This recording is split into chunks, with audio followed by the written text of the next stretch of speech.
The metallic click of the Barrett .50 caliber echoed across the Afghan valley. Staff Sergeant Marcus Hayes pressed himself against frozen earth, breath fogging in the pre-dawn darkness. December 15th, 2010, Helmand Province, temperature 38 degrees and dropping. His convoy, 6 Humvees, 30 Marines, had rolled into the valley at 0530.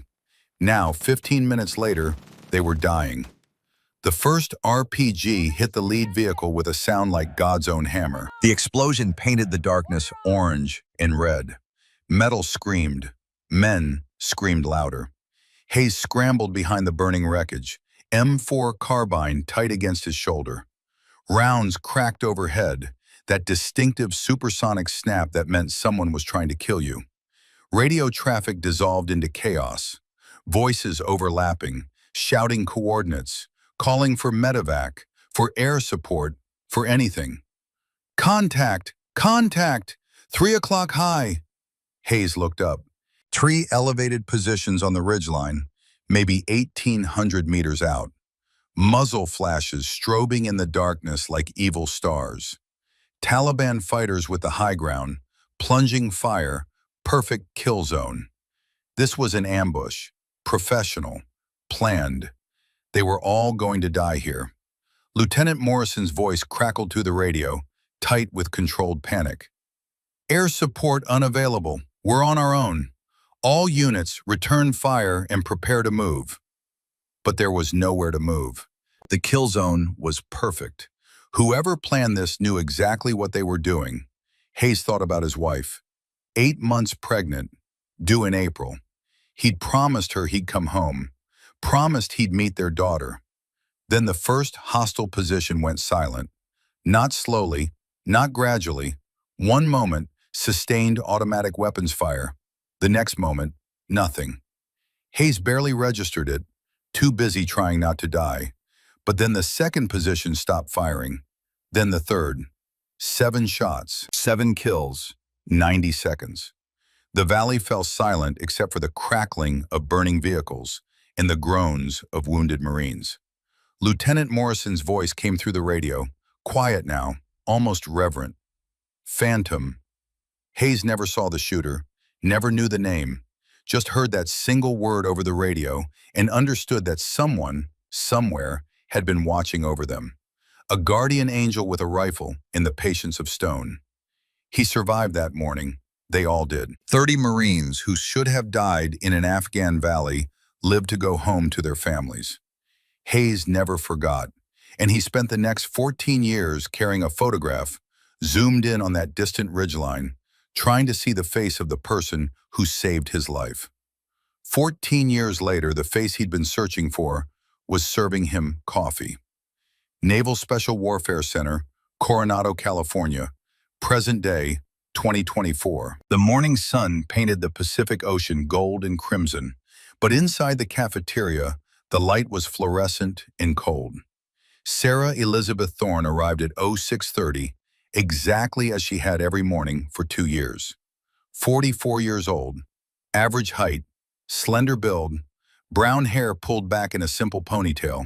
Nothing remarkable, nothing memorable, just another face in the background of military life. She unlocked the cafeteria doors with practiced efficiency, turned on the lights, started the industrial coffee machines, 3 of them, each capable of brewing 80 cups. The smell of coffee filled the air, bitter and dark. Her movements were precise, economical, nothing wasted. She stocked the serving line with military exactness, napkin dispensers exactly 2 inches apart, condiment stations arranged by frequency of use, coffee cups stacked in perfect rows.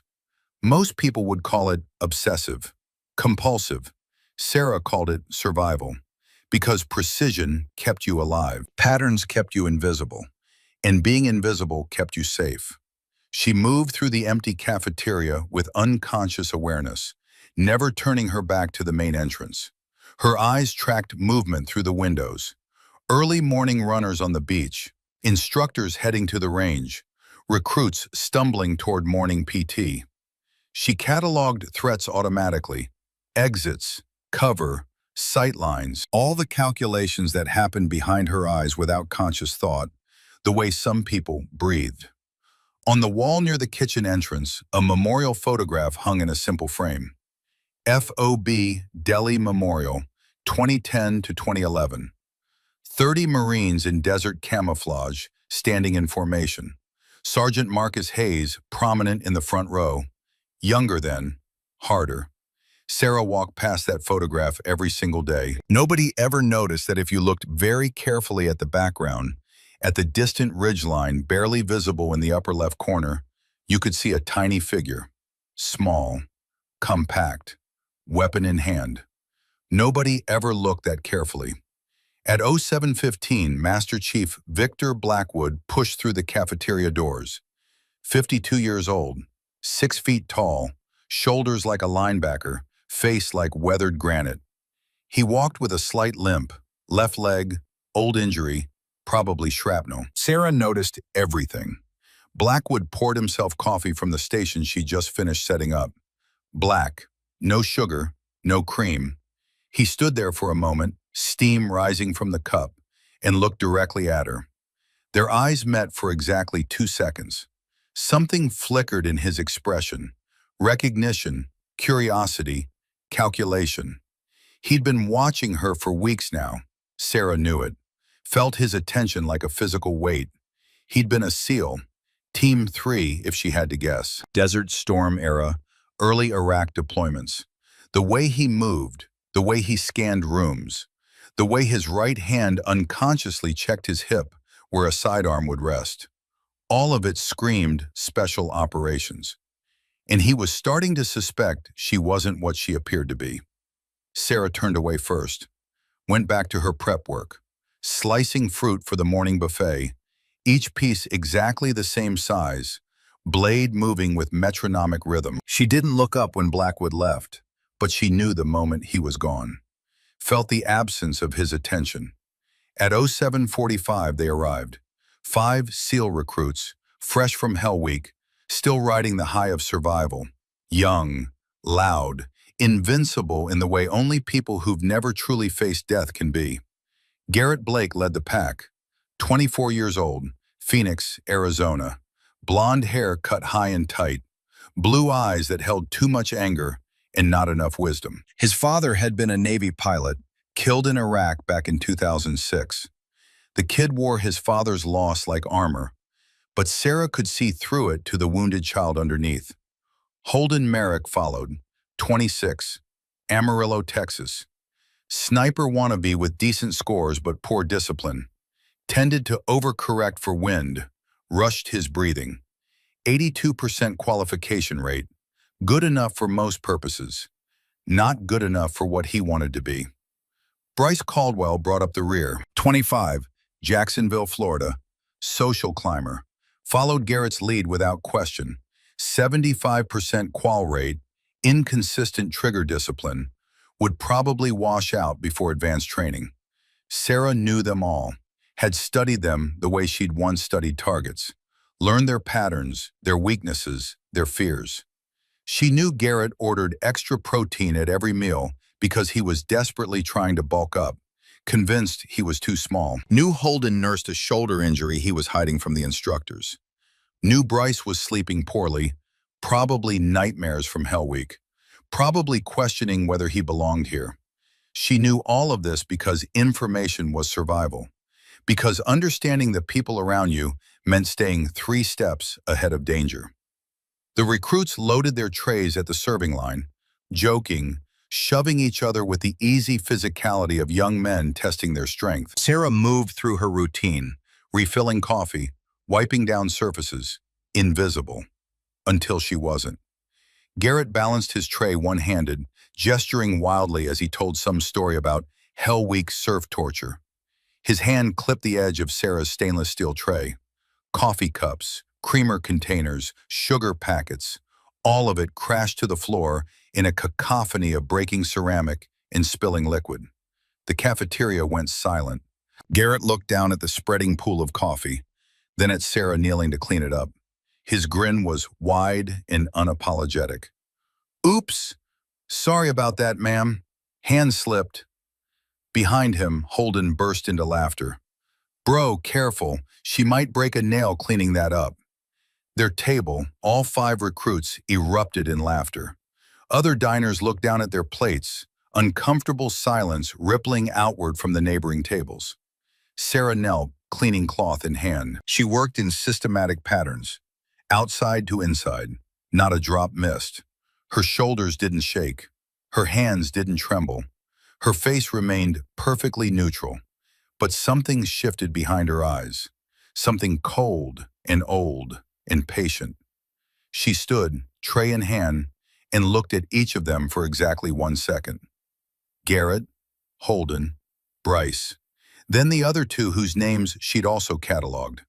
Her expression gave away nothing. Then she turned and walked away. From his corner booth, Master Chief Blackwood watched the entire exchange. He noticed the way Sarah's weight had redistributed when Garrett spoke. Subtle shift, combat stance bleeding through civilian posture. Notice the way her eyes had tracked all 5 recruits simultaneously. Threat assessment automatic and instant. Notice the way she'd controlled her breathing. Deliberate, measured. That wasn't the reaction of a cafeteria worker embarrassed by a clumsy accident. That was the reaction of someone used to violence, choosing not to employ it. Blackwood pulled out his phone and typed a message to Lieutenant Rebecca Hart, Base Intelligence Specialist. Need to talk. My office, 1700 hours. Because something about Sarah Thorne didn't add up. And Blackwood had survived 30 years in special operations by trusting his instincts when things didn't add up. The conversation at the recruits' table continued, volume increasing now that Sarah was gone. You know what I heard? Holden leaned forward, voice carrying across the cafeteria. They're talking about letting women into SEAL training, equal opportunity and all that noise. Garrett nearly choked on his eggs. What? No way, that's ridiculous. Dead serious, bro. Holden tapped his fingers on the table in nervous rhythm. Some Pentagon initiative. Bryce shook his head emphatically. Women can't be SEALs. Physically impossible. Hell Week alone would destroy them. Facts. Garrett glanced toward the kitchen where Sarah had disappeared. I mean, no offense to the ladies, but it's just biology. They're built different.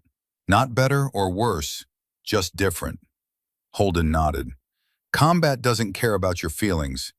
Either you can carry a wounded teammate through enemy fire, or you can't. And let's be real, when things go sideways, you want a warrior next to you, not someone who's there because of some political quota. The words carried through the cafeteria. Some diners nodded agreement. Others looked uncomfortable but said nothing. That was military culture. Don't rock the boat. Don't challenge the prevailing opinion, especially not as a junior enlisted. In the kitchen, Sarah continued her work, slicing fruit, refilling supplies. Her hands never trembled. Her face never changed expression, but she heard every word. She'd heard variations of those words for 20 years, first in training, then in combat, then in the long, slow years of hiding afterward. The words didn't hurt anymore. They were just noise, background static, the sound of ignorance speaking with the confidence of inexperience. What bothered her was the waste. All that potential, Garrett's drive, Holden's natural eye for distance, even Bryce's desperate desire to belong. All of it twisted by arrogance and assumption. They could be excellent warriors, but they'd never get there while they were busy judging others by gender instead of capability. Not her problem, not anymore. She'd done her time, fought her wars, buried her dead.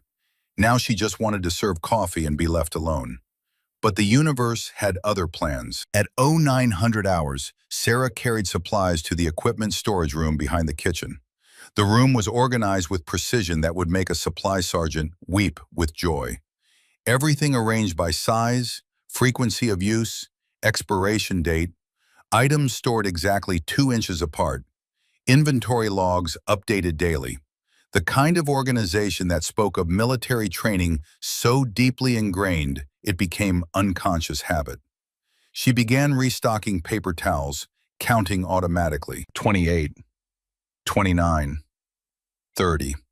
Hey lady, you got any protein bars? Sarah's fingers paused mid-motion. Her internal count didn't falter. 31. 32. Holden Merrick stood in the doorway, that same cocky grin on his face. Behind him, Garrett and Bryce blocked the exit.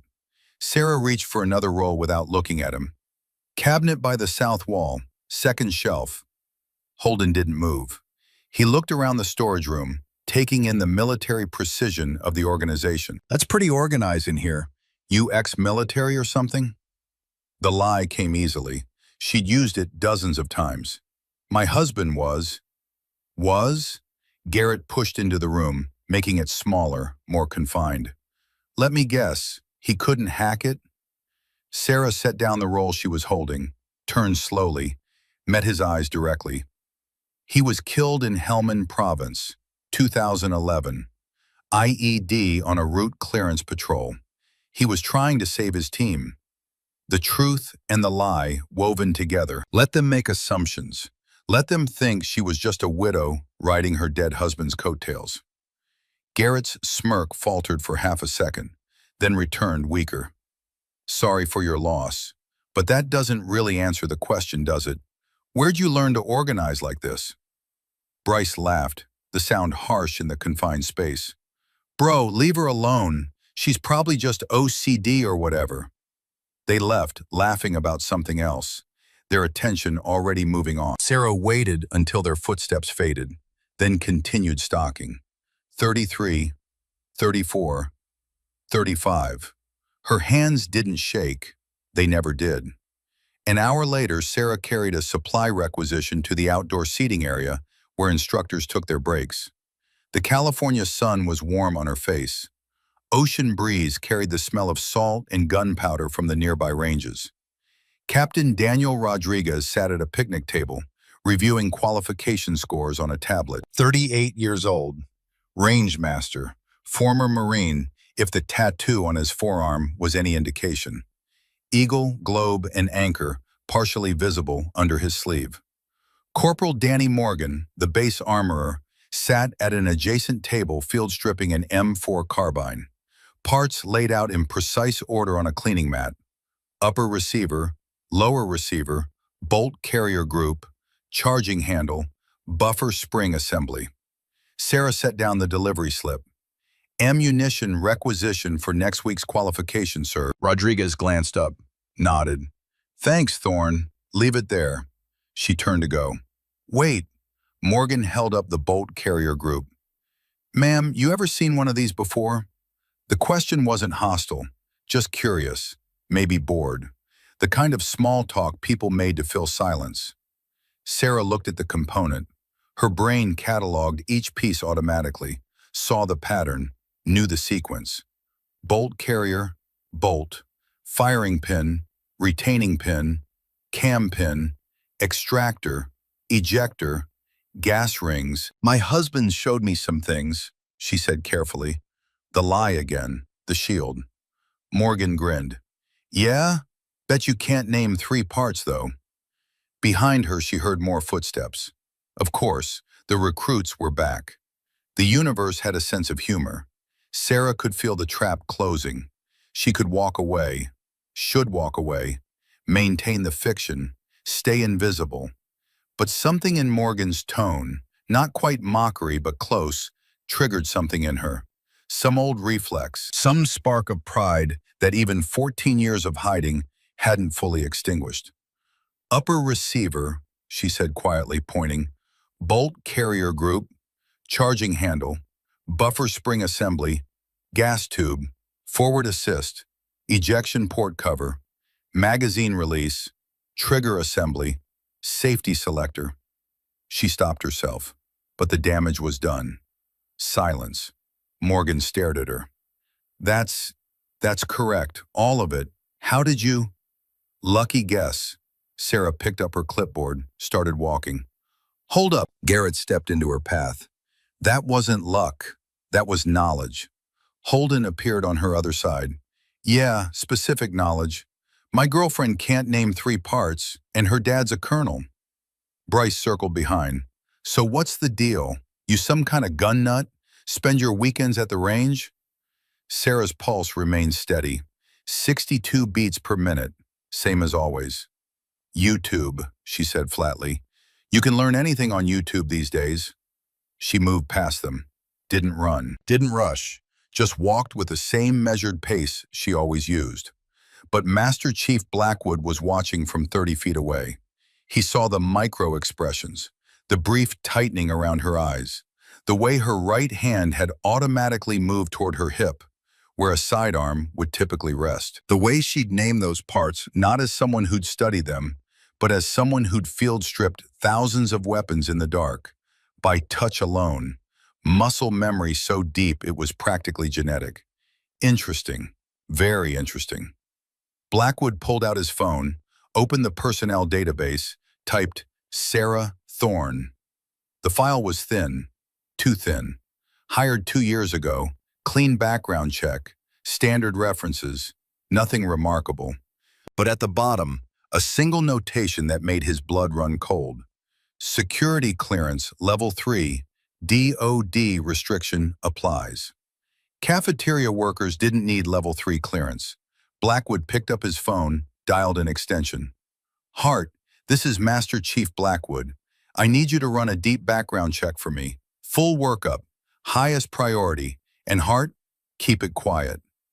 That afternoon, Sarah delivered fresh towels to the outdoor equipment shed. The route took her past the pistol range, where Master Chief Blackwood was conducting qualification tests for a new SEAL class. 15 recruits, all male, ages 22 to 28. Sarah knew their names, their hometowns, their average scores. Information absorbed through weeks of overhearing conversations, reading clipboards left on tables, noticing which ones ordered extra protein, who was nursing injuries, who was on the verge of washing out. Garrett Blake, Phoenix, Arizona, 24, overconfident, average shooter, 78% qualification rate.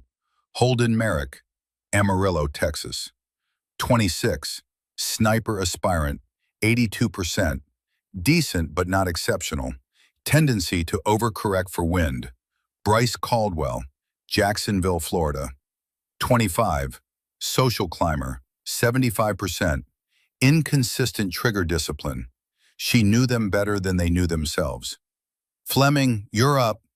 Blackwood's voice carried across the range. Blake, Caldwell, Merrick, you're on deck. Watch and learn. Sarah kept walking, head down, almost past the range. Hey, Miss Expert. She stopped, turned. Holden jogged over, that perpetual grin plastered across his face. Garrett and Bryce followed like pilotfish following a shark. Since you know so much about weapons, Holden said loudly enough for everyone to hear, maybe you can tell me what I'm doing wrong today. He pointed at his target downrange, 25 yards, standard M9 Beretta qualification. His grouping was spread across the 7 and 8 rings. Terrible. Embarrassing for someone who wanted to be a sniper. The recruits were watching now. 15 sets of eyes. This was entertainment, a break in the monotony of training. Sarah looked at the target. The grouping pattern showed clear indicators. Shots pulling low and left. Inconsistent vertical spread. No compensation for his natural breathing cycle. She could walk away. Should walk away. But Captain Rodriguez was there, watching. And Master Chief Blackwood had positioned himself deliberately, arms crossed, expression neutral, but eyes sharp. This was another test, another trap. Sarah looked at Holden's target again, saw the pattern as clearly as she saw the color of the sky. You're jerking the trigger, she said quietly, anticipating recoil, and your breathing is wrong. Holden's grin froze. What? You're holding your breath instead of firing on the natural pause between exhale and inhale. And you're tensing your forearm before the shot. That's pulling everything left. Captain Rodriguez walked over from the range booth. She's absolutely right, Merrick. That's exactly what you're doing. I've been trying to tell you for 2 weeks. Holden's face reddened. The other recruits snickered. Garrett stepped forward, aggressive now, embarrassed on his friend's behalf. Okay, Miss Expert, if you're so smart, why don't you show us how it's done?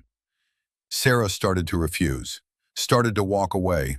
Then Bryce accidentally bumped into her bag, knocking it off her shoulder. Contents spilled across the gravel. Wallet, keys, protein bar, and a small photo in a protective, waterproof case. The photo showed a younger Sarah, maybe 32, in desert camouflage, standing next to a man in Marine Corps dress blues, both smiling, both alive, both unaware that in 3 years, the man would be dead and the woman would be hollow. Garrett picked it up, looked at it. His expression shifted slightly, some of the mockery fading, replaced by something almost like respect. Your husband? Yes. Marines? Yes. How'd he die? Sarah's jaw tightened. IED, Route Clearance Patrol. He was trying to save his team. She reached for the photo. Bryce grabbed it first, studied it, then, accidentally, spilled his water bottle on it. Oh man, sorry. His voice carried zero sincerity. Slippery hands today, I guess. The photo wasn't damaged. The case was waterproof. But something in Sarah's posture changed. A shift so subtle that most people would miss it. But Master Chief Blackwood saw it. Captain Rodriguez saw it. Her weight redistributed. Her spine straightened. The angle of her head adjusted by exactly 3 degrees. Her breathing pattern changed. Slower, deeper, more controlled. The woman who served coffee and cleaned tables was gone. Someone else stood in her place. Someone dangerous. Sarah took the photo from Bryce's hand, wiped it carefully with her sleeve, put it back in her bag. Then she looked at Garrett Blake. When she spoke, her voice was different. Flatter, colder. The voice of someone who'd given orders in combat and watched people die when those orders were followed. One magazine, M9, 50 yards. Master Chief Blackwood, who'd been about to intervene, froze. 50 yards with a pistol was extremely difficult. Standard qualification was 25 yards maximum. Even expert marksmen struggled to maintain accuracy at 50. At that range, you were fighting wind, fighting your own tremor, fighting physics itself. Garrett's eyes widened. You're serious? One magazine, Sarah repeated. Then you leave me alone. All of you. Forever. Garrett glanced at his buddies, excited now, smelling blood. Deal. But when you miss, you apologize to all of us for acting like you know things you don't. Sarah walked to the firing line. 20 people had gathered now. Word spread fast on military bases. Entertainment was rare. The cafeteria lady was about to embarrass herself, and everybody wanted to watch. Captain Rodriguez handed her a loaded M9. Ma'am, you don't have to do this. These kids are just being... It's fine. Sarah took the weapon. Her right hand wrapped around the grip. Index finger automatically extended along the frame, not touching the trigger. Her left hand came up in perfect support position. Thumbs forward, high grip, locked wrists. The stance was textbook. No, it was better than textbook. It was instinctive, natural, the way most people held a coffee cup. Master Chief Blackwood moved closer, watching intently. Sarah's breathing slowed, visible even from 30 feet away. In, out, finding the rhythm, the natural pause between heartbeats where the body stilled and the world narrowed to just the front sight and the target. She raised the weapon, barely seemed to aim, just looked at the target, indexed the front sight, and pressed. 2 shots, rapid succession, so fast they almost sounded like one report. Then 2 more, 2 more, 2 more, 2 more. 10 rounds, 8 seconds, controlled pairs. Every single hole in the center mass scoring zone. A grouping you could cover with a coffee mug. At 50 yards, with a pistol. The range went absolutely silent. Captain Rodriguez walked down range with binoculars, studied the target for a long moment, walked back. His voice was quiet, almost reverent. 10 for 10, center mass. That's... He looked at Sarah with completely different eyes. That's expert-level marksmanship, competition grade. That's Olympic-level shooting. Garrett's mouth hung open. That's, that's not possible. Nobody shoots that well without, without what? Sarah set the M9 down carefully, barrel pointed downrange, magazine released. Without training? She walked past him, past all of them. Holden reached out, grabbed her arm. Hey, you can't just walk away after. Sarah's response was automatic, pure muscle memory. Her wrist rotated 90 degrees. Her free hand came across and applied pressure to Holden's thumb joint, the weakest point in the human grip. He released immediately, face contorting in surprised pain. Don't grab people, she said calmly. It's rude. Then she left. The recruits stood frozen, every assumption they'd made about the quiet cafeteria lady shattering like glass. Master Chief Blackwood pulled out his phone, typed a message to Lieutenant Hart. Bump that background check to priority 1. Immediate. Something's very wrong here. Or very right, can't tell yet. But I need to know who this woman really is. He looked at the target downrange. 10 holes, perfect grouping, 50 yards. That wasn't luck. That wasn't YouTube. That wasn't a husband teaching his wife basics. That was thousands of hours of training, years of muscle memory, the kind of shooting that only came from one place: combat. Master Chief Victor Blackwood had been in special operations for 30 years. He'd seen the best shooters in the world. Delta, DEVGRUSAS. Spetsnaz defectors. What he'd just witnessed was at that level. And the woman who'd done it was serving coffee in his cafeteria. The sun set over Coronado, painting the Pacific in shades of orange and gold. Somewhere in the distance, recruits ran PT. Instructors shouted cadence. The machinery of military training ground forward. And Sarah Elizabeth Thorne walked to her car, knowing that everything had changed. She'd been exposed. The ghost was visible, and there was no going back. The evening air carried the salt smell of the Pacific as Sarah sat in her car, hands gripping the steering wheel. Her apartment was 40 minutes north in Oceanside. Anonymous, sparse.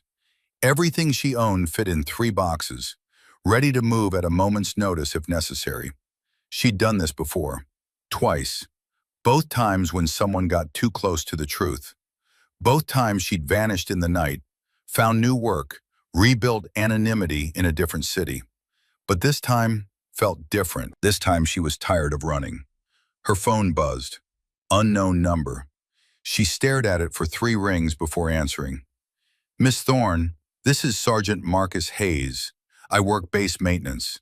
We haven't been formally introduced, but I was there today. At the range.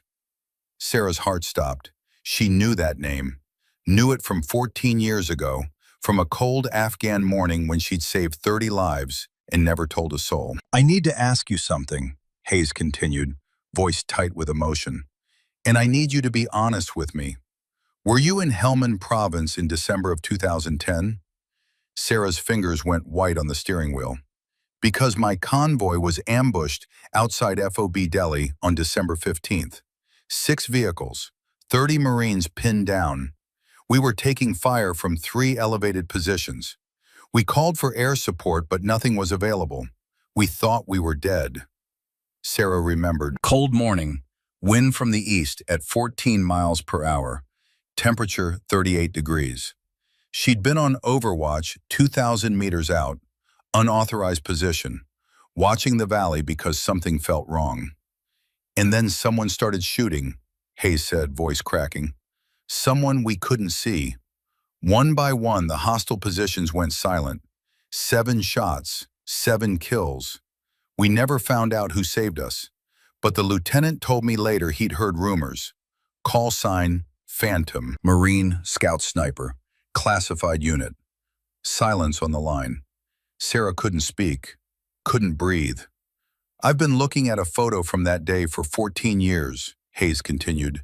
Zoomed in on the ridge where we thought the shots came from. There's someone in the frame, barely visible.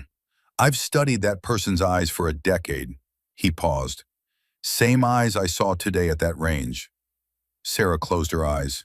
Sergeant, I don't know what you're talking about. Yes, ma'am, you do. I think you do. And I need you to know something. My daughter, she's 13 years old now, honor student, plays soccer, dreams about being a doctor. His voice broke. She exists because you saved my life that morning. So whatever you're hiding from, whatever reason you're serving coffee instead of wearing the uniform, you've got my loyalty, forever, no questions asked. The line went dead. Sarah sat in the darkness of her car for 3 full minutes before starting the engine. In the rearview mirror, her eyes looked haunted, hollow. The eyes of someone who'd seen too much and survived too long. She drove home through the gathering darkness, knowing that tomorrow would bring a reckoning she couldn't avoid. The next morning began with rumors. Someone had looked her up online overnight, found nothing, no social media presence, no digital footprint beyond basic public records. In an era where everyone existed digitally, Sarah Thorne was a ghost. The word spread through the SEAL training center like wildfire. Who was the cafeteria lady? Where had she learned to shoot like that? Why was her personnel file flagged with security restrictions? Sarah arrived at 06:30 as always, unlocked the cafeteria, started the coffee machines, began prep work for breakfast. The rhythm never changed. Precision, pattern, survival. At 0700, Master Chief Blackwood entered, alone. The cafeteria was empty, breakfast service not yet started. He poured himself coffee from the station Sarah had just finished setting up, stood there adding cream, saying nothing. Finally, he spoke. How long were you in? Sarah didn't look up from slicing fruit. I don't know what you mean, Master Chief. Yes, you do. His voice was quiet but firm. Your stance, your weapon handling, your situational awareness, that wasn't YouTube training. My husband was a good teacher. Your husband was Gunnery Sergeant David Rourke. I checked. Killed in action, Helmand Province, 2011. IED on route clearance. Excellent Marine, but he was infantry, not a sniper. Blackwood stepped closer. And you handle weapons like someone with thousands of hours of specialized training. Sarah's knife paused mid-slice. Lieutenant Hart ran your background, Blackwood continued. Your file has Department of Defense restrictions, security clearances that don't match your current position. Large gaps in your employment history between 2005 and 2013. He set down his coffee cup. A lot of military spouses have gaps in their work history, but most military spouses don't have files that require counterintelligence authorization to access. Sarah set down the knife, looked at him directly. I appreciate your curiosity, Master Chief, but I'm just here to do my job. I make coffee. I serve food. I clean tables. That's it. Is it? Yes. Then why did Captain Rodriguez tell me you diagnosed Merrick's shooting problems in 10 seconds? Problems it took our instructors 3 weeks to identify. Lucky guess. And the 50-yard pistol work? My husband was a good teacher. Stop lying to me. The words hung in the air. Not angry, just factual. Sarah wiped her hands on her apron. With respect, Master Chief, my personal history is my own business.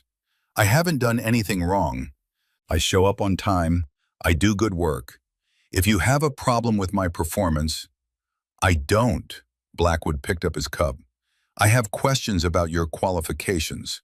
Specifically, why someone with your obvious training is working in a cafeteria instead of teaching. Maybe I don't want to teach. Or maybe you're hiding. Sarah's face remained neutral, but her hands resting on the counter showed the slightest tension. Tendons standing out, muscles engaged. Blackwood noticed. Of course he noticed. I knew your husband, he said quietly. Fallujah, 2006. My SEAL team was providing security for a Marine operation. We got ambushed, pinned down in a kill zone, 7 hostile positions. We were about to be overrun. Then shots started coming from a rooftop, someone we never saw. 7 positions eliminated in maybe 4 minutes. Saved my entire team. Sarah's breathing stopped. Lieutenant David Rourke told me later about his wife. The sniper. Said she was the best he'd ever seen. Said she'd saved his life twice in combat. Blackwood's voice softened. Made me promise that if anything happened to him, I'd look after you. Sarah's eyes were wet. She blinked rapidly, refusing to let tears fall. It took me 2 years to find you, Blackwood said. 2 years of searching. And now that I have, I'm going to keep that promise, whether you want me to or not. I want to be left alone. Too late for that. 60 people saw what you can do yesterday. The cat's out of the bag. He moved toward the exit, paused at the door. For what it's worth, Miss Thorne, your secret is safe with me. But secrets have a way of coming out, especially on military bases. And when yours does, you're going to need allies. He left. Sarah stood motionless for 15 seconds, then returned to slicing fruit. The knife moved with mechanical precision, each piece exactly the same size. Muscle memory, performing familiar tasks, while her mind calculated possibilities. Blackwood was smart, observant. He'd keep digging. Others would follow his lead. The questions would multiply. She'd been exposed before. Both times she'd moved, found new work, rebuilt anonymity. But she was 44 years old, tired. And part of her, a part she'd buried deep, wondered what would happen if people knew. The breakfast rush arrived. 200 hungry trainees flooded the cafeteria. Sarah moved through the chaos with practiced efficiency, invisible again. Just another face behind the serving line. Garrett's group came through around 07:45. They took their food without comment, but she caught them whispering, glancing her direction, pulling up something on Holden's phone. They were researching, digging, coming up empty. That frustrated them more than the shooting demonstration had. At 09:30, Lieutenant Rebecca Hart walked into the cafeteria. 32 years old, intelligence specialist, sharp eyes that cataloged everything, the way intelligence officers were trained to do. She approached the counter where Sarah was restocking napkin dispensers. Miss Thorne, can we talk? Sarah nodded. They stepped into the small office behind the kitchen.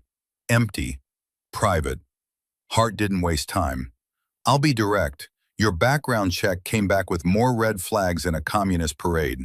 Multiple security clearances, redacted service records, DOD classification markers that require presidential-level authorization to access. Sarah said nothing. I was married to a Marine, Hart continued. Sometimes spouses get clearances for... No, Hart cut herself off. This isn't spousal access. These clearances are personal, tied directly to you under a different name. She leaned forward. Who are you? Really? Someone who wants to be left alone. That's not an answer. It's the only one you're getting. Hart studied her for a long moment. Master Chief Blackwood thinks you're former intelligence, maybe CIA. I disagree. She crossed her arms. Your weapon handling, the way you move, the tactical awareness. I think you're former combat arms, probably special operations, but there's no record of women in special operations during the time periods we're looking at. Maybe you're looking at the wrong time periods, Sarah said carefully, or the wrong branches. Hart's eyes narrowed. What does that mean? It means I'm going back to work now, Lieutenant. Unless you're placing me under arrest, we're done here. Sarah moved toward the door. Marine Scout Sniper, Hart said quietly. Sarah froze, hand on the doorknob. That's my theory, Hart continued. The timeline fits, the skills fit, and there were a handful of women who went through Scout Sniper School in the early 2000s as part of a pilot program, classified, most of it still buried under national security restrictions. Sarah turned slowly. Her face betrayed nothing, but her silence spoke volumes. I'm right, aren't I? Hart pressed. You were one of them. I don't know what you're talking about. Yes, you do. No, Sarah's voice was steel. I really don't, and neither do you. Those programs you're talking about, They don't exist, never did. And people who ask too many questions about things that don't exist tend to have very short careers in intelligence. The threat was clear, unmistakable. Hart held up both hands. I'm not trying to expose you. I'm trying to understand why someone with your background is hiding in a cafeteria. Maybe I'm not hiding. Maybe I'm exactly where I want to be. Why would you want to be here? Sarah looked out the small window at the recruits running PT in the distance. Young, strong, unbroken. That's my business, Lieutenant. She left the office, returned to work. But the net was closing. Too many people asking questions. Too many pieces falling into place. It was only a matter of time. That afternoon, the situation escalated. Garrett, Holden, and Bryce had been searching for hours, trying to find something, anything, about Sarah Thorne online, coming up empty. That made them more determined, more aggressive. At 1400 hours, they cornered her near the supply room. We know you're hiding something, Garrett said, blocking her path. Nobody shoots like that without serious training. Nobody knows weapons like you do without background. I told you, my husband. Your husband was infantry, Holden interrupted. We looked him up. David Rourke. Good Marine, but he wasn't special operations. Wasn't a sniper. So where did you really learn? Sarah set down the box she was carrying. Move, please. Answer the question first. I don't owe you anything, Bryce laughed. Come on, you made us look stupid yesterday. Least you can do is tell us who you really are. Sarah's voice dropped lower, colder. I'm someone who wants to do my job in peace. Now move. Not good enough. Garrett stepped closer, invading her space, trying to intimidate. See, we've got a bet going. Holden thinks you're former FBI. Bryce thinks maybe military police. I think you're just a gun nut who got lucky. Believe whatever you want. Holden's voice carried an edge. Or maybe you're nothing. Maybe yesterday was dumb luck and you're in over your head right now. He was baiting her, trying to provoke a reaction. Sarah picked up her box, walked around them, didn't engage. But as she passed, Bryce stuck out his foot. The trip was obvious, deliberate. Sarah saw it coming from a mile away. Could have avoided it easily, but that would reveal training. So she stumbled, dropped the box, caught herself on the wall. Supplies scattered across the floor. The three recruits laughed. Careful there, ma'am, Garrett said mockingly. Wouldn't want you to get hurt. 20 feet away, Gunnery Sergeant Raymond McKenna watched from the maintenance office doorway. 78 years old, retired Marine, base janitor, weathered face like old leather, eyes sharp as broken glass. He'd been watching Sarah for weeks now. Something about her was familiar. He couldn't place it until this moment. The way she'd moved to recover from the trip, the automatic assessment of her surroundings, the controlled breathing, the way her eyes tracked all three threats without moving her head. He'd seen that before. Korean War, Chosin Reservoir, winter of 1952. Marines surrounded by Chinese forces in -30-degree hell. The way the snipers moved, patient, precise, deadly calm under pressure. Ray walked over, mop in hand. You boys got a problem with this lady? Garrett turned, annoyed. Mind your business, old man. Ray didn't flinch. I'm making it my business, son. Your grandfather and I served together. Captain James Blake, Korea. Good man. Fought at Incheon Landing. He leaned on his mop. He'd be ashamed watching you act like this. Garrett went pale. How do you know my... I know a lot of things. Now apologize to the lady and get out of here. They left, but the tension had crossed a line. Sarah knelt, began picking up supplies. Her hands were steady, but her jaw was tight. Ray knelt beside her, helping. You carry yourself like my platoon sergeant at Chosin. Man saved my life twice in combat. He spoke quietly. You were a Marine, weren't you? Not a spouse. You. Sarah looked at him. 78 years old, Korean War veteran, Purple Heart, Silver Star. A man who'd earned the right to ask questions. I don't know what you mean, Gunny. Ray smiled slightly. Yeah, you do. But it's okay. I won't tell nobody. Just wanted you to know, whatever you're hiding from, you got at least one person here who respects it. Old Jarhead to young Jarhead. He stood, walked away, leaving Sarah kneeling on the floor with scattered supplies and too many emotions. At 1600 hours, Sarah's phone rang. Master Chief Blackwood. My office, now. We need to talk. His office was small, functional, maps on the walls, photos from deployments, awards and commendations he probably never looked at. Blackwood sat behind his desk. Sarah stood. Sit, he said. She sat. I'm going to tell you what I think happened, Blackwood began, and you can confirm or deny. But either way, I need the truth. These recruits deserve better than the ego-driven garbage they're learning from each other. Master Chief, let me finish. He held up a hand. I think you were part of a classified Marine Scout sniper program in the mid-2000s. I think you deployed to Iraq and Afghanistan multiple times. I think you racked up one of the highest confirmed kill counts in modern military history. I think you retired or were forced out when the program was shut down. And I think you've been hiding ever since because you couldn't deal with what you'd done. Every word was accurate, painfully accurate. That's quite a theory, Sarah said. It's not a theory, it's the truth. Can you prove it? No, your records are buried deeper than nuclear launch codes. But I don't need proof. I just need you to stop lying to yourself. He leaned forward. If you are who I think you are, then you teach. You share what you know. You make sure the next generation doesn't repeat the mistakes of the past. I can't. Why not? Because every time I pick up a rifle, I see their faces. All 287 of them. Every kill I made to save lives. Every decision that haunted me afterward. Every soul I'm responsible for. The words came out raw, unfiltered, years of repression breaking open like a dam. Blackwood's expression softened. I've killed people too, not as many, but enough to know the weight, enough to know you don't ever really let it go.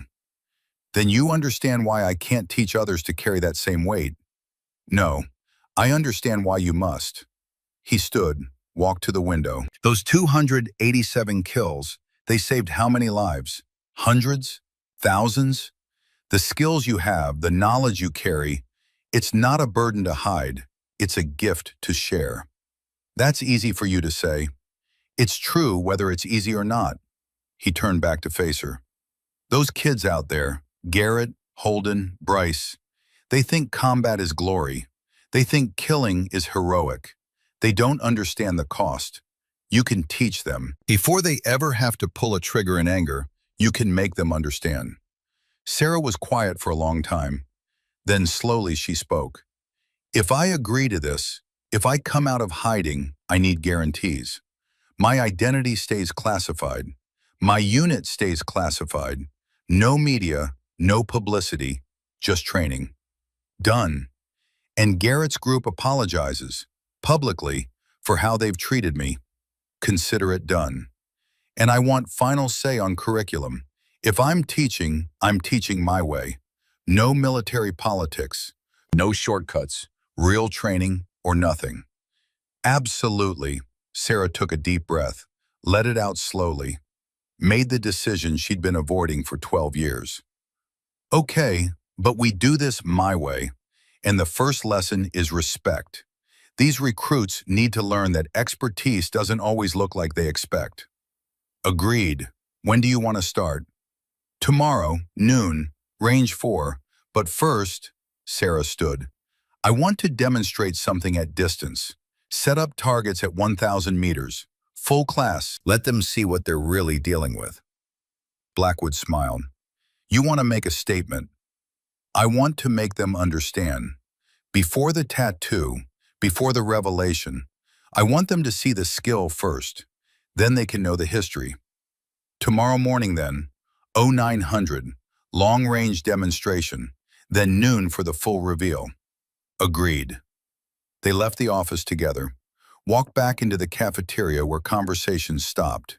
Everyone watched. Blackwood's voice carried across the space. Listen up. Tomorrow morning, 0900, Range 4, special long-range demonstration. Then noon, mandatory attendance for all training personnel. We're having a very special guest instructor. Garrett raised his hand. Who's the instructor, Master Chief? Blackwood looked at Sarah. She nodded slightly. You'll find out tomorrow, but I promise you this. It's a lesson you'll never forget. The sun set over Coronado, painting the Pacific in shades of purple and gold. Sarah drove home, knowing that tomorrow everything would change. The ghost would become visible. The phantom would step into the light. And there was no going back now. In her apartment that night, she pulled out a locked case from her closet. Inside, folded carefully, was desert camouflage, her old uniform. The fabric felt rough under her fingers. Real. Solid. On the sleeve, barely visible, a small patch. Scout Sniper logo. Crosshairs over skull. She hadn't worn this in 12 years. Hadn't allowed herself to even look at it. Tomorrow she would put it back on. Not the uniform, that was gone forever, but the identity, the truth. Sarah Elizabeth Thorne. Gunnery Sergeant, United States Marine Corps, Scout Sniper. 287 confirmed kills, 4 combat deployments, Silver Star, Bronze Stars, Purple Heart, Phantom. She folded the uniform carefully, put it back in the case. Tomorrow she would teach. Tomorrow she would stop hiding. But tonight she allowed herself one moment of grief. For the woman she'd been. For the innocence she'd lost.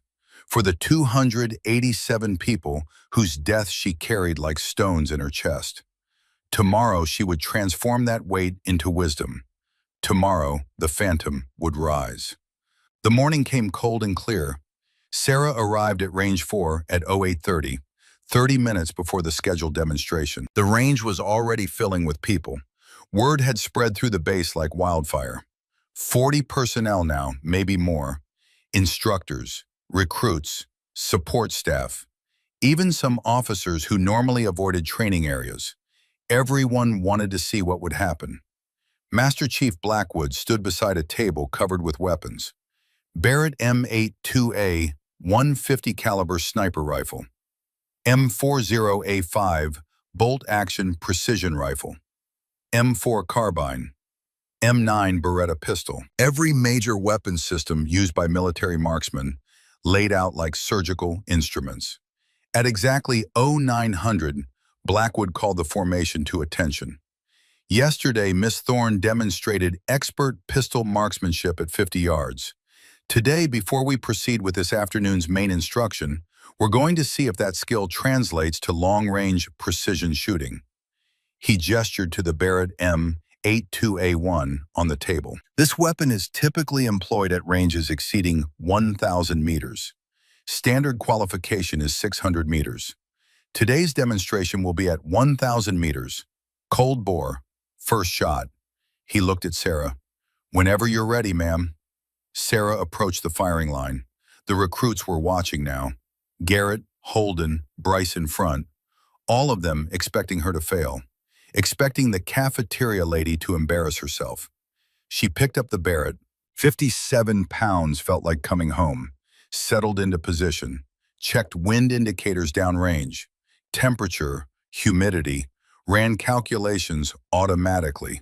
The math that happened faster than thought after 16 years of practice. The rifle nestled into her shoulder. Breathing slowed. World narrowed to just the scope, the target, the wind. Press. The Barrett's report echoed across the range like thunder. The recoil punched her shoulder. Familiar, almost comforting. 1 second of flight time. Then, the distinctive ring of steel on steel at 1,000 meters, center mass. Captain Rodriguez walked to the observation tower with binoculars, studied the target. When he returned, his face was pale. Perfect hit. Dead center at 1,000 meters. First shot. Cold bore. He looked at Sarah with something approaching awe. Ma'am, that's not just expert level. That's world-class precision. That's the kind of shooting that wins Olympic medals or saves lives in combat. Garrett Blake's mouth fell open. Holden Merrick stood frozen, phone halfway out of his pocket. Bryce Caldwell's hands shook. Sarah set down the Barrett carefully. "May I go prepare for the afternoon session, Master Chief?" Blackwood smiled slightly. "Yes, Gunny. See you at noon." The title slipped out. Deliberate. A hint of what was coming. Sarah walked away through the stunned crowd, leaving 40 people trying to process what they just witnessed. 3 hours later, the formation had doubled in size. Sarah arrived at Range 4 at 11:30. 60 personnel now, maybe more. The word had spread beyond the training center. This was becoming an event. Ray McKenna stood in the back of the formation, arms crossed. The old Korean War veteran had positioned himself deliberately where he could see everything. When Sarah made eye contact with him, he nodded once. Support, solidarity, old jarhead to young jarhead. Garrett's group clustered together near the front, whispering among themselves. Holden kept glancing at his phone, probably still searching for information about her. Still coming up empty. Bryce looked nervous now, perhaps sensing that something significant was about to happen. At exactly noon, Master Chief Blackwood called the formation to attention. "Today you're going to learn from someone with combat experience most of you will never approach. Someone who's been in situations you hope you never face. Someone who's made the kind of decisions that separate warriors from weekend shooters." He gestured toward Sarah. "Your instructor is Miss Sarah Thorne, and for the next several hours you will show her the respect she's earned through service most of you can't imagine." Sarah stepped forward. She'd changed from her cafeteria uniform into plain black tactical pants and a gray long-sleeve shirt. Nothing special, nothing that would draw attention. Except for what was about to happen. Garrett's group exchanged confused looks. The cafeteria lady? What could she possibly teach them that they didn't already know? Sarah looked at the assembled formation, saw the skepticism, the doubt, the arrogance. Good. That would make the lesson more effective. "My name is Sarah," she began. Her voice carried across the range, command presence bleeding through despite her attempt to sound casual. "Some of you know me as the cafeteria lady. You've mocked me, dismissed me, treated me as invisible. That's fine. You're about to learn why that was a mistake." She picked up the Barrett .50 caliber, 57 pounds with scope and loaded magazine. The rifle dwarfed her frame, but her hands knew exactly where to go. Muscle memory from thousands of hours.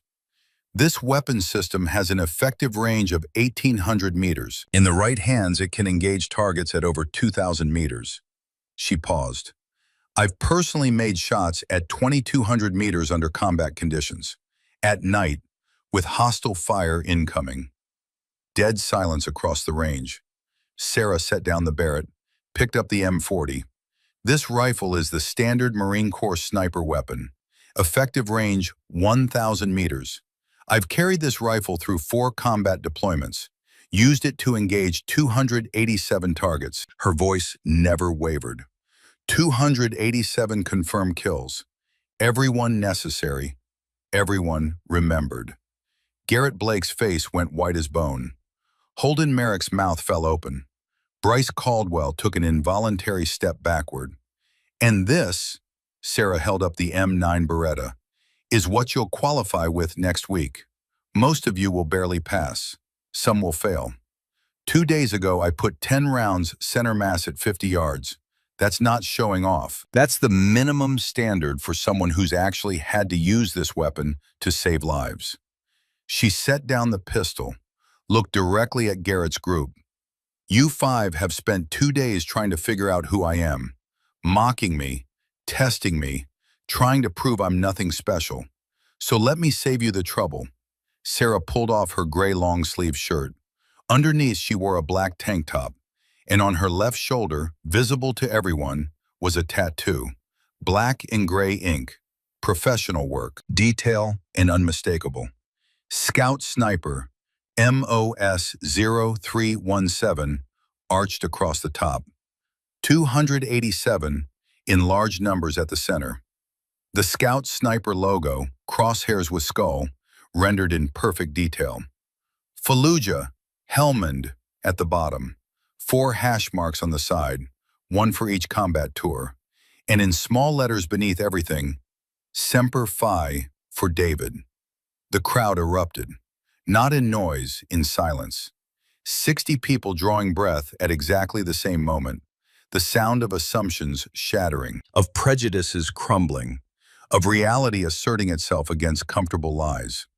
Master Chief Blackwood came to attention, rendered a full military salute, held it. Commander Elizabeth Kane, who'd been watching from the range booth, stood, saluted. Captain Rodriguez, Lieutenant Hart, Sergeant Hayes. One by one, every military member present came to attention, saluted, showed the respect that 287 confirmed kills and 4 combat tours demanded. Sarah stood in the center of it all, exposed, vulnerable. Every secret laid bare under the California sun. And for the first time in 12 years, she felt the weight begin to lift. Not disappear, never disappear, but shift, redistribute, become something she could carry with purpose instead of shame. 3 seconds of absolute silence. Then Petty Officer Rodriguez whispered, voice carrying in the stillness, "Holy God, that's Phantom. That's actually Phantom." The name rippled through the crowd like electricity. Phantom, the legendary Marine sniper whose exploits had become whispered stories in military circles. 287 confirmed kills, 4 combat tours, missions so classified they'd been erased from official records. And she'd been serving them coffee for 2 years. Garrett Blake's legs gave out. He caught himself on Holden's shoulder, face drained of color. No, that's not possible. Women weren't even allowed in combat roles back then. Weren't what? Sarah's voice cut through his stammering. Weren't allowed? Weren't capable? Weren't worthy? She stepped toward him. I was doing my job while you were in high school, Blake. I was saving lives while you were deciding which college to attend. I was watching my husband die while you were playing video games and dreaming about being a hero. Holden dropped into parade rest automatically, military bearing kicking in despite his shock. His hands shook. These were the hands that had grabbed her arm yesterday, that had touched someone with a combat record he couldn't comprehend. Bryce's phone slipped from his fingers, clattered on the ground. The screen showed search results. Marine Scout Sniper 287 kills Phantom. Article after article, forum posts, military history sites, all discussing the legendary sniper whose identity had never been confirmed, until now. Master Chief Blackwood lowered his salute. Gunnery Sergeant Thorne, it's an honor to have you on this base, truly. I'm retired, Master Chief, just Sarah. Retired or not, you've earned that title and more. He turned to the formation. I wish you'd told us sooner. I had my reasons. From the back of the formation, Ray McKenna pushed through the crowd, phone in hand, showing an old photograph. May I, Gunny? Sarah nodded. Ray held up his device. The photo showed Helmand Province, December 2010, zoomed in on a barely visible figure on a ridgeline. I knew it was you.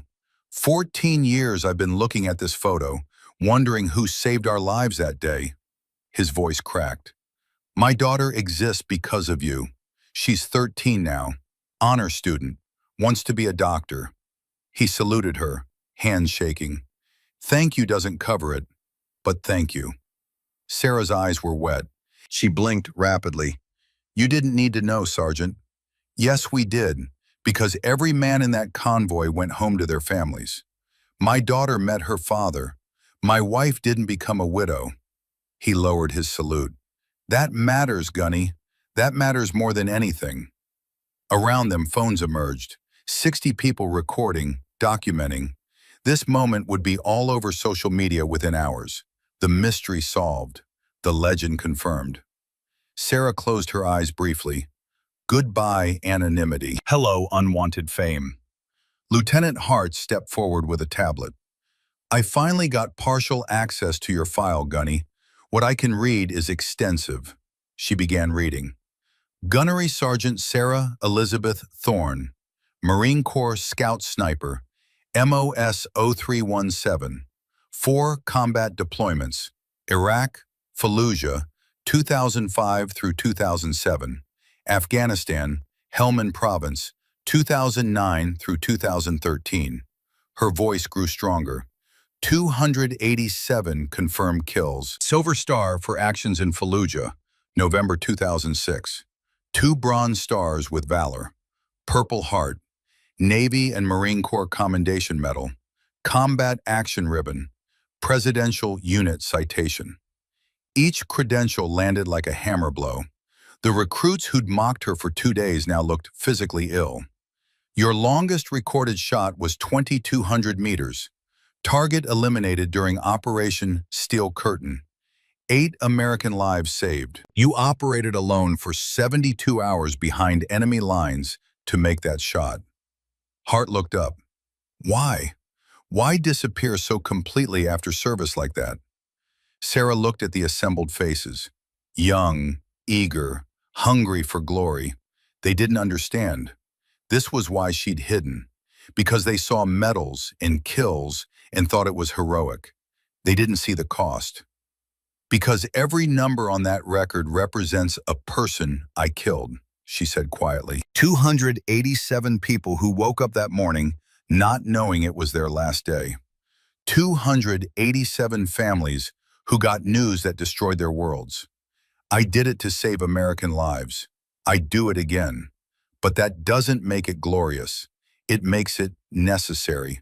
There's a difference. The weight in her words settled over the crowd like a physical presence. Master Chief Blackwood cleared his throat. Gunnery Sergeant, would you be willing to share your experience with these recruits? Not just the tactics, the reality. What it actually means to carry that burden. Sarah studied the faces before her, saw Garrett Blake's shame, Holden Merrick's newfound respect, Bryce Caldwell's dawning understanding. These kids needed to know before they ever picked up a rifle in anger, needed to understand what they were really signing up for. All right, she said, but first, Blake, Merrick, Caldwell, front and center. The 3 recruits stumbled forward, stood at attention, trembling slightly. Sarah approached them slowly, stopped 3 feet away, met each set of eyes in turn. You 3 have spent 2 days trying to humiliate me, mocking my work, questioning my capabilities, treating me as less than human because I was in a service role.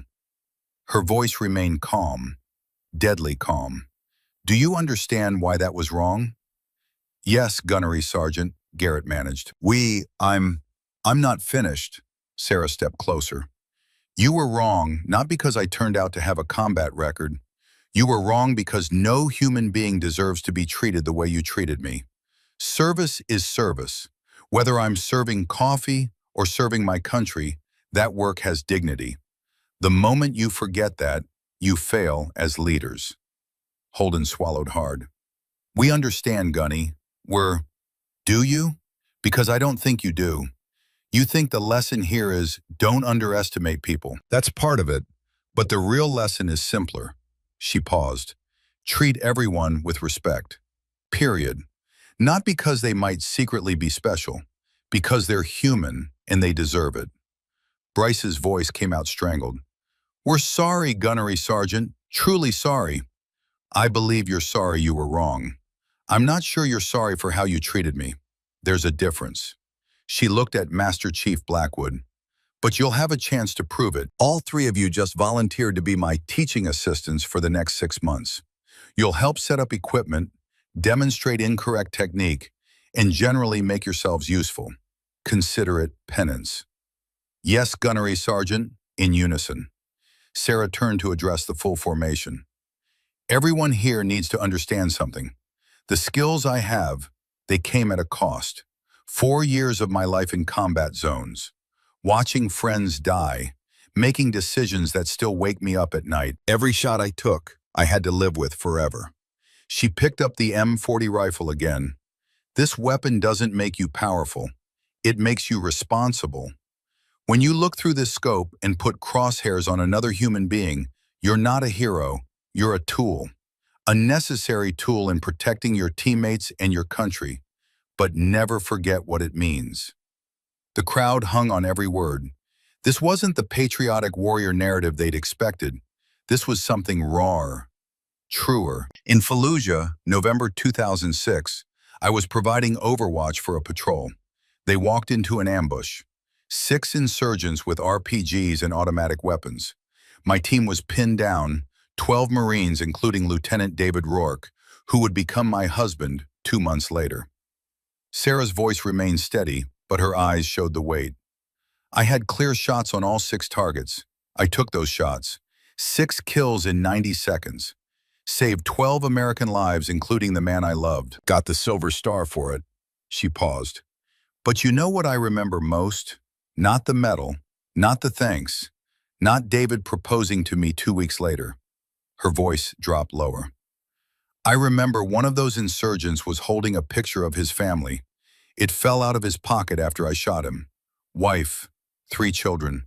He was probably fighting for what he thought was right, defending his country against invaders. And I ended him. Because my job was to protect Americans, not to judge who was right. Garrett's face showed raw emotion now. This wasn't the glory story he'd expected. This was something darker, more honest. That's the reality, Sarah continued. You don't get to be a sniper and pretend you're just removing targets. You're ending lives, human lives. It's necessary. It saves more lives than it takes. But own what it is. If you can't handle that truth, don't pick up this rifle. Go be infantry. Go be support. But don't become a sniper thinking it's about skill and glory. It's about responsibility and weight. Commander Kane stepped forward. Gunnery Sergeant, I'd like to formally offer you a position as director of our Precision Marksmanship Program. Civilian GS-13 equivalent. Full benefits. You'd train the next generation of military marksmen, not just SEALs, all branches. Sarah was quiet for a long moment. I'll need conditions. Name them. First, no publicity, no media, no ceremonies. I teach, then I go home. I'm not a recruitment poster. Agreed. Second, I teach the whole picture, not just shooting, the psychology, the ethics, the aftermath. These kids need to know what they're getting into. Absolutely. Third, I want Blake, Merrick, and Caldwell in my first class. If they can learn humility and respect, anyone can. Commander Kane glanced at the 3 recruits. They looked terrified. Done. When can you start? Tomorrow, 0700. But today, I want to demonstrate something for everyone here. Sarah gestured to the Barrett 50 caliber. Master Chief, set up multiple long-range targets. Let's show these recruits what expert-level marksmanship actually looks like. Over the next 2 hours, Sarah conducted a shooting demonstration that would be talked about for years. Targets at 600 meters, 900 meters, 1,200 meters, 1,500 meters. Each one engaged with precision that seemed impossible. Between shots, she explained the science. See those grasp movements downrange? That tells you wind speed and direction. Heat shimmer, that's your mirage. Tells you if wind is consistent or variable. You need to see the environment, become part of it. She had Garrett spot for her while she engaged a target at 1,500 meters. Tell me what you see. Garrett's voice was uncertain. Target is, I think there's wind from the left. Don't think, observe. What are the grasp patterns showing? Movement from southwest to northeast, maybe 8 miles per hour. Good, that's closer. But look at the mirage near the target. See how it's moving? Garrett squinted through the spotting scope.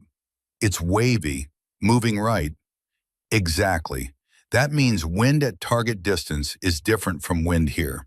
You need to account for both. This isn't just math. It's reading the battlefield. It's becoming one with the environment until you can feel the wind on targets you can't even see. Sarah made the shot. Center mass at 1,500 meters. The target plate rang clear in the afternoon air. Garrett's jaw dropped. How did you— 16 years of practice, Sarah said quietly. And I still miss sometimes. Perfection isn't the goal. Competence is. Consistency is. Understanding your limitations and working within them, that's what separates professionals from amateurs. By 1,600 hours, Sarah had covered more material than most instructors covered in a week. The recruits were exhausted, overwhelmed, but educated in ways they hadn't expected. As the formation dispersed, Lieutenant Hart approached Sarah hesitantly. "Gunnery Sergeant, I need to apologize. What I said earlier about questioning your background, I was speaking from ignorance. I'm sorry." Sarah studied her. "Why were you wrong, Lieutenant?" Hart thought carefully. "Because I made assumptions based on incomplete information and my own limited experience?" "Closer, but not quite there. I don't understand." "You were wrong because you judged an entire group based on your preconceptions. Gender, race, background. None of it matters if someone has the skills and dedication." Sarah's voice was firm, but not unkind. "The moment you start categorizing people instead of evaluating them individually, you fail as a leader. You fail as a human being." Hart nodded slowly. "I understand. Thank you for the lesson, Gunny. Show me you understand by changing how you lead. Words are easy. Action is what counts." Epilogue. Legacy. Over the next 3 months, Sarah's program transformed the base culture. She taught 4 classes per week, each one packed with recruits from different branches. Word spread throughout the military community. People requested transfers to Coronado just to learn from Phantom. Garrett Blake, Holden Merrick, and Bryce Caldwell became her most dedicated students. The 3 who'd mocked her most viciously now worked harder than anyone to prove they'd learned their lesson. They set up equipment before she arrived, stayed late to clean weapons, asked thoughtful questions about ethics and responsibility. One evening after a particularly grueling training session, Garrett approached Sarah alone. "Gunny, can I ask you something personal?" "You can ask, I might not answer." "How do you live with it? 287 kills. How do you wake up every morning and function?" Sarah set down the rifle she'd been cleaning. "Honestly, some days I don't. Some days the weight is too much. But then I remember the alternative. Every person I killed was actively trying to kill Americans. If I hadn't pulled those triggers, how many of our people would have died?" "But how do you know for sure? How do you know you made the right calls?" "I don't, not always. That's the burden. You make the best decision you can with the information you have. Sometimes you're right, sometimes you're wrong. But you don't get to freeze. Indecision kills more people than wrong decisions." She looked at him directly. "That's why training matters, why preparation matters. So when the moment comes, you act on instinct built from thousands of hours of practice. Not panic, not hesitation, trained response." Garrett was quiet for a moment. "I don't think I could do what you did." "Maybe not, but if you ever have to, you'll find strength you didn't know you had. And hopefully the training I'm giving you will make those decisions a little clearer, a little more certain." She paused. "Your father would be proud of the man you're becoming, Garrett. Not because you're tough or skilled, but because you're learning humility. That's harder than Hell Week. That's the real test." By the end of 3 months, Sarah's students showed remarkable improvement. More importantly, they showed maturity. They understood that marksmanship wasn't about ego or glory. It was about responsibility and service. Ray McKenna, the 78-year-old Korean War veteran, became Sarah's unofficial assistant. He'd show up at her classes, sit in the back, occasionally offer wisdom from his own combat experience. The connection between them, old Jarhead and young Jarhead, separated by decades but united by service, became one of the base's quiet legends. One afternoon, Ray pulled Sarah aside. "Gunny, I got something to tell you. Doctors say I got maybe 6 months. Cancer, pancreatic. Inoperable. Sarah's world stopped. Ray, don't. I've had 78 good years, fought in Korea, served in Dominican Republic, raised 3 kids, buried a wife I loved for 50 years. I got no complaints. He smiled. But I got one regret. Never formally passed on what I learned in combat. Never trained the next generation properly. Until you. Ray, you've taught me so much about patience, about perspective, about staying true to yourself even when the world wants you to hide. He gripped her shoulder. You gave an old man purpose again, Sarah. Let me watch you teach. Let me see the legacy continue. That's all I want. For the next 4 months, Ray attended every class. Watched Sarah transform young recruits into thoughtful warriors. Watched Garrett become a leader. Watched Holden find discipline. Watched Bryce discover courage. And then one morning in early spring, Ray McKenna didn't show up for class. Sarah found out 2 hours later. He'd passed peacefully in his sleep. Purple Heart and Silver Star on his nightstand. Photo of his Marine platoon from Korea beside them. The funeral was held at Arlington National Cemetery. Full military honors. Marines in dress blues. 21-gun salute. Taps echoing across the endless rows of white headstones. Sarah delivered the eulogy in her civilian clothes, voice steady despite the grief. Gunnery Sergeant Raymond McKenna served this country for 78 years. Not all in uniform, but all with honor. He taught me that age doesn't diminish a warrior. Experience amplifies it. That wisdom is the ultimate weapon. That service doesn't end when you take off the uniform.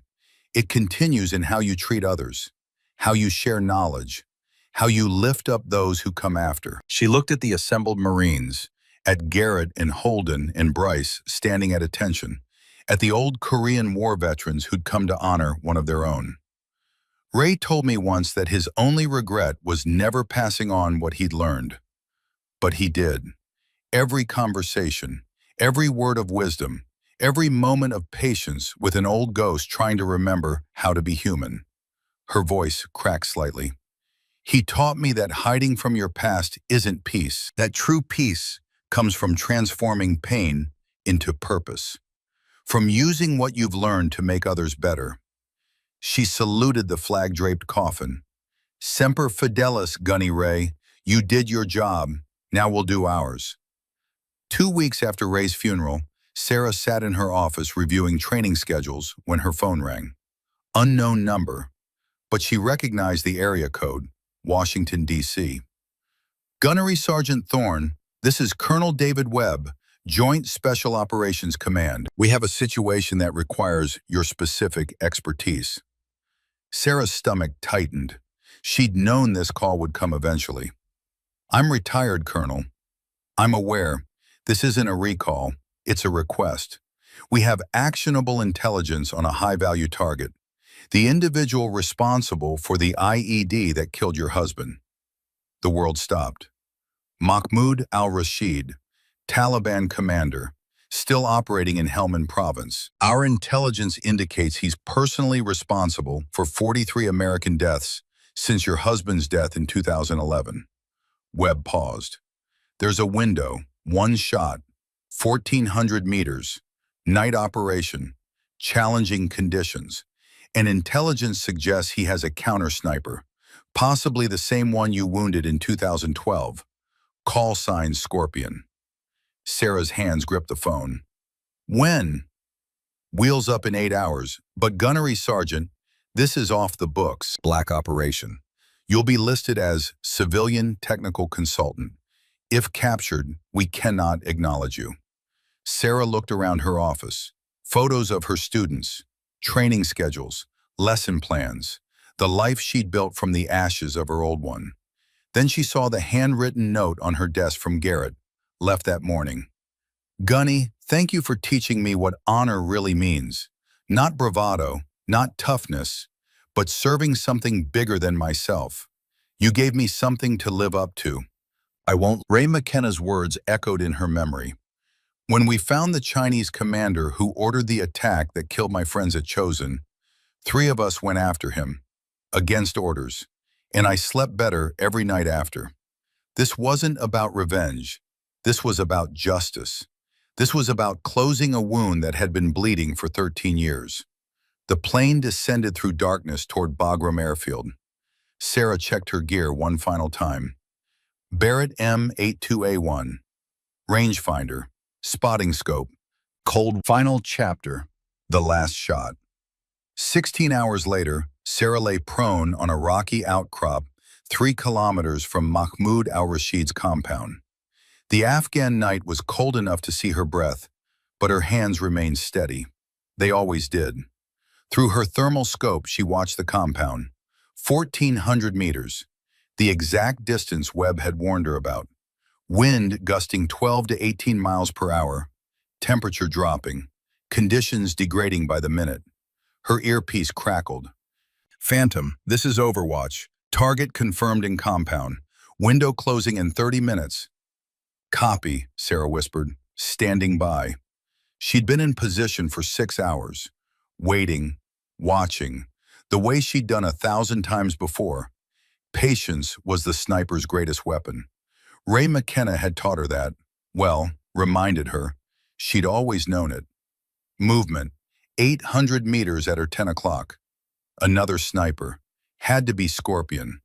Sarah's pulse didn't change, 62 beats per minute. She shifted her aim slightly, tracking the distant figure through her scope. He was good, very good, moving in short bursts, using terrain, staying low. But she was better. The counter-sniper settled into position. She could see the glint of his scope now. He was hunting her. Probably had been for the last hour, systematically clearing positions. He just hadn't found her yet. Phantom, target moving to safe room in 20 minutes. If you're going to take the shot, negative, secondary threat, stand by. Sarah made a decision, Scorpion first. Otherwise, she'd be dead before she could engage the primary target.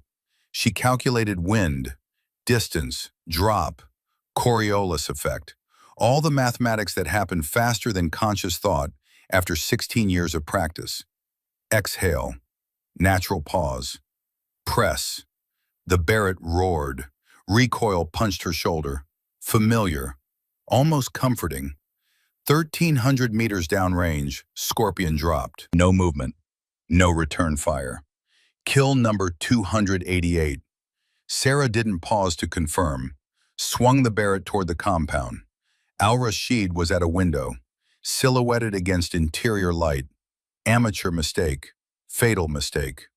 1,400 meters, wind gusting, temperature down to 32 degrees. Sarah saw David's face, heard his voice, felt his hand in hers one last time. For you, she whispered, for all of us you killed, for all the families you destroyed.